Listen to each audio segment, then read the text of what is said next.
ವಿಮಾನ ನಿಲ್ದಾಣದಲ್ಲಿ ತಮ್ಮ ಆಪಲ್ ವಾಚ್ ಅನ್ನು ಇಬ್ಬರು ಮುಸ್ಲಿಂ ವ್ಯಕ್ತಿಗಳು ಕದ್ದಿದ್ದಾರೆಂದು ವೈದ್ಯ ತುಷಾರ್ ಮೆಹ್ತಾ ಎಂಬುವರು ಆರೋಪಿಸಿದರು. ಅವರ ಆರೋಪದ ಬಗ್ಗೆ ಸಿಐಎಸ್ಎಫ್ ಪರಿಶೀಲನೆ ನಡೆಸಿದ್ದು ಅವರ ಆರೋಪ ಸುಳ್ಳು ಎಂದು ಹೇಳಿದೆ. ಅವರ ವಾಚನ್ನು ಮುಸ್ಲಿಂ ವ್ಯಕ್ತಿಗಳು ಕದ್ದಿಲ್ಲ, ಮಾತ್ರವಲ್ಲದೆ ಅವರ ವಾಚ್ ಕಳುವೆ ಆಗಿಲ್ಲ ಎಂದು ಪತ್ತೆ ಮಾಡಿದೆ. ಈ ಮೂಲಕ ವೈದ್ಯ ತುಷಾರ್ ಮೆಹ್ತಾ ಅವರನ್ನು ಉದ್ದೇಶಪೂರ್ವಕವಾಗಿ ಕೋಮು ದ್ವೇಷ ಬಿತ್ತಲು ಯತ್ನಿಸಿದ್ದಾರೆ ಎಂಬುದು ಬಹಿರಂಗವಾಗಿದೆ.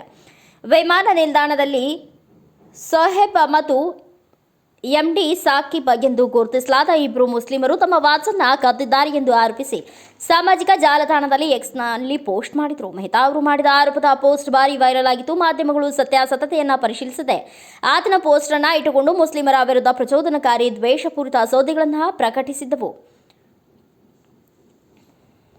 ವಿಮಾನ ನಿಲ್ದಾಣದ ಸಿಸಿಟಿವಿ ದೃಶ್ಯಗಳನ್ನು ಸಿಐಎಸ್ಎಫ್ ಪರಿಶೀಲನೆ ನಡೆಸಿ ತನಿಖೆ ಮತ್ತು ಸಿಸಿಟಿವಿ ದೃಶ್ಯಗಳ ಪರಿಶೀಲನೆ ವೇಳೆ ಡಾಕ್ಟರ್ ಮೆಹ್ತಾ ಅವರೇ ಟ್ರೇಯಿಂದ ತಮ್ಮ ವಾಚನ್ನು ತೆಗೆದುಕೊಂಡಿದ್ದು ಬೋರ್ಡಿಂಗ್ ಗೇಟ್ಗೆ ಹೋಗುವ ಮೊದಲು ಅದನ್ನು ತಮ್ಮ ಕೈಗೆ ಧರಿಸಿರುವುದಕ್ಕೂ ದೃಶ್ಯಾವಳಿಯಲ್ಲಿ ಸೆರೆಯಾಗಿದೆ. ಅಲ್ಲದೆ ಮೆಹ್ತಾ ಪ್ರತಿಪಾದಿಸಿರುವಂತೆ ಅವರು ಯಾವುದೇ ಸಿಐಎಸ್ಎಫ್ ಸಿಬ್ಬಂದಿಯೊಂದಿಗೆ ಮಾತುಕತೆ ನಡೆಸಿರುವುದಾಗಲಿ ಇತರ ವ್ಯಕ್ತಿಗಳ ಅನುಮಾನಾಸ್ಪದವಾಗಿ ನಡೆದುಕೊಂಡಿರುವುದಾಗಲಿ ಕಂಡುಬಂದಿಲ್ಲ ಎಂದು ಸಿಐಎಸ್ಎಫ್ ಸ್ಪಷ್ಟಪಡಿಸಿದೆ.